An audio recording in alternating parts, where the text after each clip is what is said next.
બનાસકાંઠામાં મહામુકાબલા પહેલા પહેલવાને સ્ટન્ટ કર્યો। જેમાં બુધવારે નીકળેલી રેલીમાં પહેલવાનનો જાહેરમાં સ્ટન્ટ જોવા મળ્યો।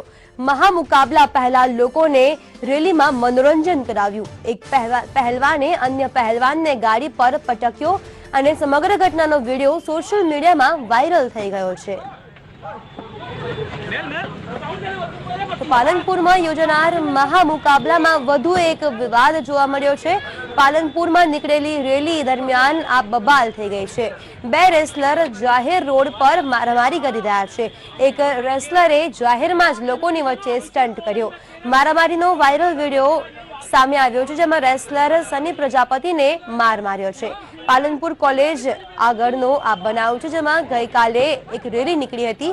તે દરમિયાન જાહેરમાં જ એક રેસલરે સ્ટન્ટ કર્યો હતો અને બીજા રેસલરને ગાડી પર પટક્યો હતો। આ વિડીયોમાં જોઈ શકાય છે કે કેટલી બેરહેમીથી આ જે વ્યક્તિ છે તેને ગાડી પર પટકી દેવામાં આવે છે।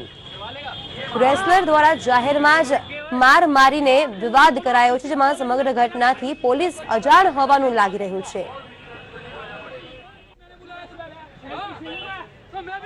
બુધવારે જે રેલી નીકળી હતી તે દરમિયાનનો આ બનાવ છે। આ સમગ્ર ઘટના છે તે કેમેરામાં કેદ થઈ છે, તેનો વિડીયો પણ હવે વાયરલ થઈ રહ્યો છે। પરંતુ આમાં નવાઈની વાત એ છે કે આ ઘટનાની જાણ પોલીસને ન હોય તેમ લાગી રહ્યું છે।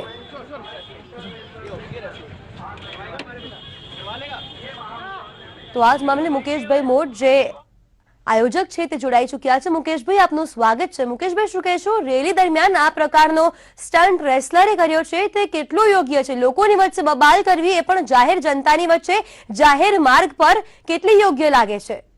મેડમ, પહેલી વાત એ છે કે તમે પોલીસને જાણ છે કે નહીં એ જ ખોટું બોલો છો। પહેલા તો તમે રેલી છે ને, રેલી બનાસકાંઠાના પહેલા બંને રેસલર છે અને બનાસકાંઠાનું ગૌરવ કહેવાય અને ગુજરાતના પહેલા બંને રેસલર છે। તો સુંદર મજાની રેલીનું આયોજન કર્યું હતું અને રેલી પૂર્ણ થતા અમે લોકોએ રોડ ઉપર સ્ટન્ટ બતાવ્યું હતું કે આ ટાઈપનું સ્ટન્ટ થશે। તો આને કોઈ જગ્યાએ વિપરીત સંજોગોમાં છાપવાની કોશિશ ના કરો। કોઈ પણ પ્રકારનો સ્ટન્ટ બતાવવો એ દરેક વ્યક્તિનો અધિકાર છે અને સુંદર મજાનો સ્ટન્ટ બતાવ્યો હતો। એમાં કોઈ મારામારીનું દ્રશ્ય એવું નથી। જે વાયરલ થયેલો વિડીયો છે એ અંદર એડિટ કરીને મૂકવામાં આવેલો છે એવું લાગે છે। બાકી આ કાયદેસર રીતે એક સ્ટન્ટ હોય છે, જે રેસલરની ભાષાની અંદર કરેલો સ્ટન્ટ કહેવાય છે। આભાર આપનો વાતચીત માટે।